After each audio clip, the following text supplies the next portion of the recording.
Hi there, it is Derek here, and in this video I want to talk about knee pain, and to be more specific, what are the common causes of knee pain that I see when I'm treating people in my clinic. Now, when someone comes in to see me in my clinic with knee pain, the first thing they want to know is what's causing my knee pain. And it's the same with any pain really. When you're in pain, you want to know, why have I this pain? Is it serious? What do I need to do about it? And if you've tried a few things, you want to know, why is it not going away, even though I've tried X, Y, and Z.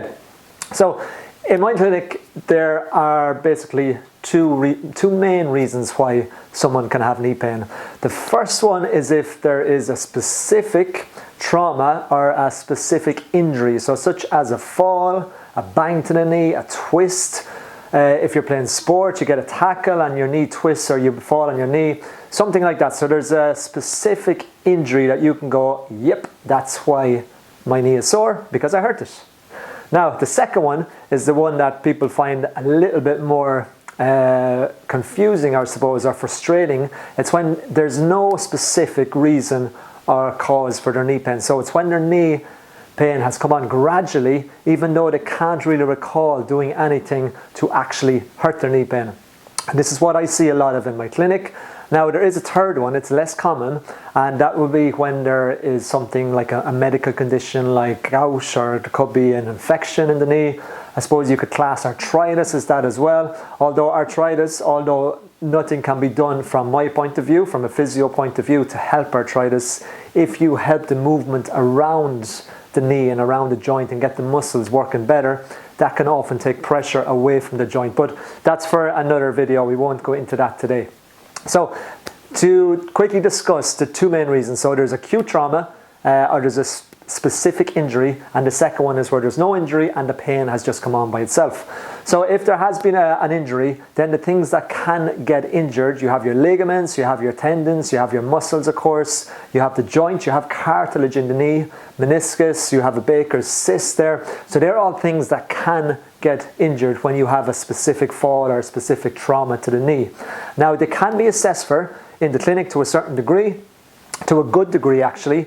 If I feel that there is more going on, that there's instability in the knee, or that there's locking or catching, then I may refer someone for an MRI just to get a scan. You'll also judge it by their ability to weight bear. Is there a lot of swelling? So there's a couple of signs there that would tell me that, look, I'd like to get this checked out first. If they are not present and I feel maybe there's a little bit of a sprain to the ligament, for example, or strain to the ligaments, then I'm happy enough to go ahead and treat. In that case, we want to try settle the symptoms, get the pain down, sort of limit the effects of inflammation and swelling, although that is a natural process that has to happen, but that can help, or that can increase the pain. So we want to try and get that down, manage the symptoms, and then it's proceeding with the rehab process and with building it back up again. Now, the second one is the one I want to talk a little bit more about today, and that is where there's no specific trauma.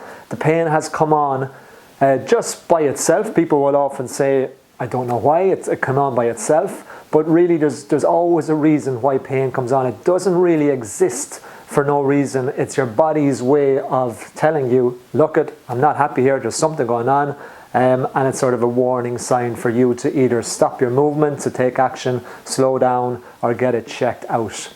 So in that case, what we need to do is we need to find out what's after happening. So the first step is to listen to the person's story. If you were coming into me and you told me that you've knee pain, it's after coming on by itself, I want to know, what have you been doing in the last couple of weeks, the last couple of months, that has led to you experiencing knee pain. Maybe you've taken up more activity, maybe you had, say, a previous injury such as an ankle sprain in the past couple of months, or maybe you've just been really busy, or you haven't been very busy, you've been very inactive, and you haven't been putting as much movement through the knees. So I want to find out what has been going on. Second step is then to assess your movement. So I want to see how your knee joint is moving, how the rest of your joints are moving as well. So how's the foot moving, how is the ankle moving, how is the hip moving, I go again. And we want to see how they are at tolerating loads. So are all the muscles working fairly effectively and efficiently together? Because the knee, as you know, is connected to the hip joint, and we've got the ankle joint below. So if there's an issue with the foot or the ankle or the hip, the knee is often the joint in the middle that can get the brunt of it. And a common example that I see in the clinic, so let's say, for example, if you're walking or running, when your foot hits the floor, you want the muscles working together as they absorb that pressure coming up from the ground. So let's say the muscles below your knee take 25% of the work, the quads at the front take 25, hamstrings at the back take 25, and then the hip muscles take 25. So everything's nice and happy, it's all adding up to 100%. If something is a little bit off, let's say you had an old ankle sprain, a couple of months back, the pain went away, but you didn't rehab it properly. Now your body's a little bit afraid, it's not happy putting all the pressure through that ankle, so they're not taking their 25%, they could be doing 10% of the work for you, and then something further up has to work harder to compensate. And it's often these imbalances, these are what I see a lot of in my clinic, and they can lead to areas working too hard and the knee joint getting overloaded. So what we want to do is we want to bring that sort of inefficient way of moving back to a more efficient way of moving, where everything is balanced and everything is doing their fair share of work. So that's the second step, the movement assessment. Once we figure out why the pain is happening, what areas are not working hard enough, what areas are doing too much, then we want to try and ease the pain, improve the movement. That could be through exercise, through hands-on treatment, whatever is needed.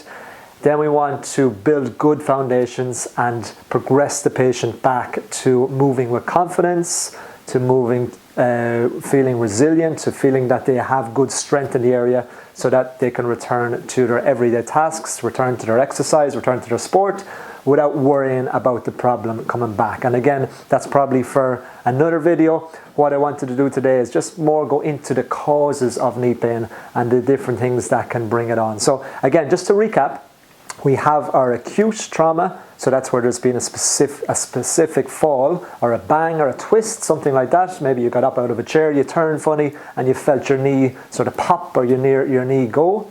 So there's been an injury to the tissues around the knee.